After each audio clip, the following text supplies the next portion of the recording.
I haven't owned a car in over 8 months, and it has completely changed how I live and, more importantly, my health.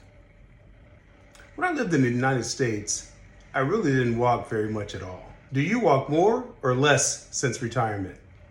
Let me know in the comments.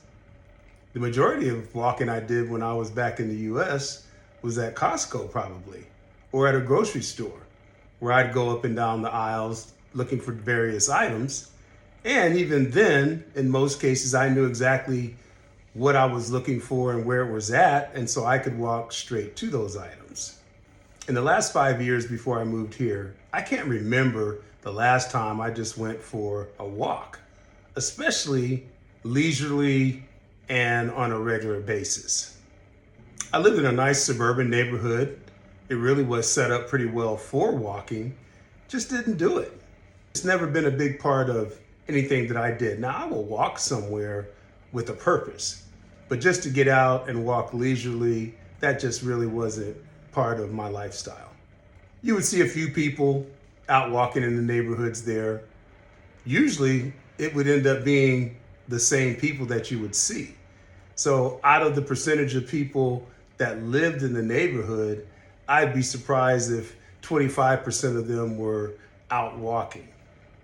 I just don't think that it's a huge part of American culture. When I've traveled to other areas of the world, in particular in Europe, people walk as a regular part of daily life. People bike, they ride bikes there.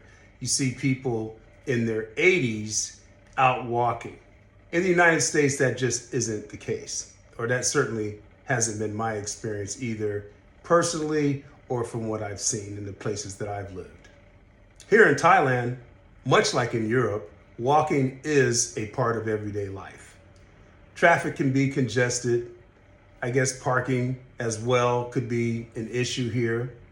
But just the way that the culture is here, people walk on a regular basis. So I've adapted that culture, and each day I end up walking to the market or going to the 7-Eleven or one of these smaller markets to pick up a bag of ice. Ice is a big thing here.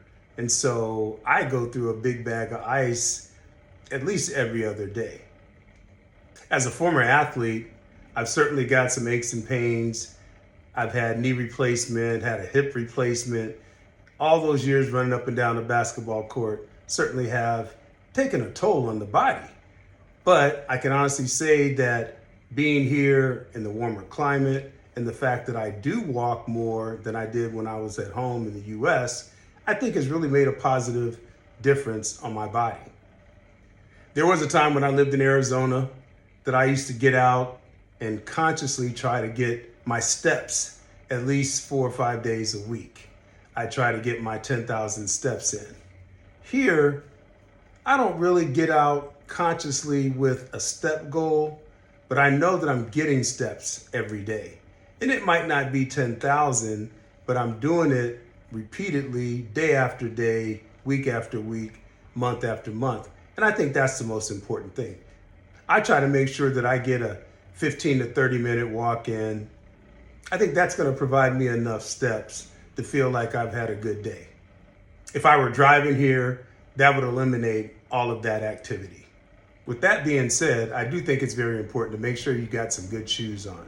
Me, I wear sandals pretty much every single day, but I made sure I've got me a nice pair of leather sandals with a good arc and a fair amount of cushion, so that as I'm doing this walking, I can do so comfortably.